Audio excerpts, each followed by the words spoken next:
दिल को हो। जब जब याद तेरी आए हाय जान, आँखों में आंसू भर जाए।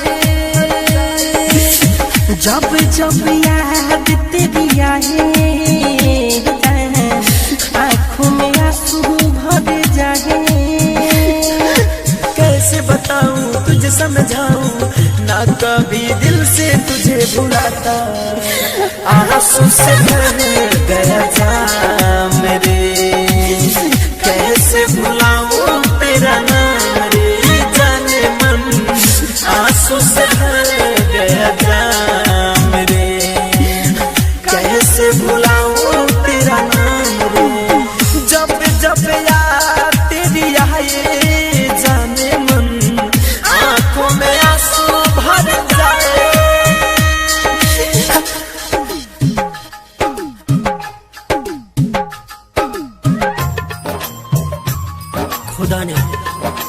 खुदा ने हमसे एक खता करा दिया, खुदा ने हमसे एक खता करा दिया।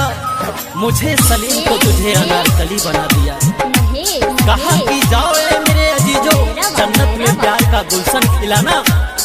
कमबख्त तेरे इश्क ने मुझे शमशान पहुंचा दिया।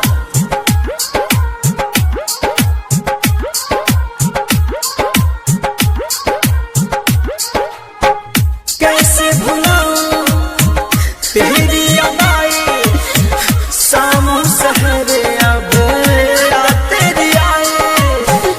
अब ये तो मिलना हो गया बेगाना, मैंने कभी ना सोचा न जाना।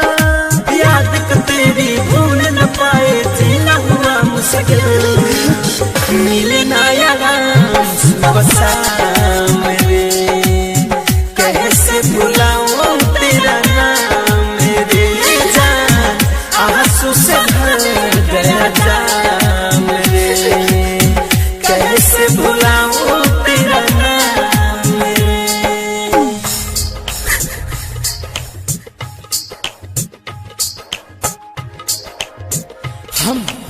हम उम्मीदों की दुनिया बसाते रहे, हम उम्मीदों की दुनिया बसाते रहे।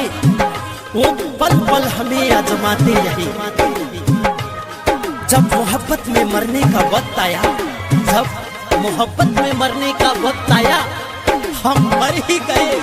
वो मुस्कुराती रही, वो मुस्कुराती रही। हो तोड़ दी दिल को मेरे सनम ने, बहुत रुलाया अब तेरे गम में। प्यार की ये मेरी ये है कहानी, हंसते ही आँखों में भर दिया पानी। लाइटर गैस मिट धन गैस, हम छोड़ दिए कमरे। आंसू से भर गया जाम रे, कैसे भुलाऊं तेरा नाम रे जान। आंसू से भर गया जाम रे, कैसे भुलाऊं तेरा नाम रे। जब जब याद तेरी आए जाने जा, आंखों में आंसू भर जाए। कैसे बताऊं तुझे समझाऊं, ना कभी दिल से तुझे भुलाता। आंसू से भर गया जाम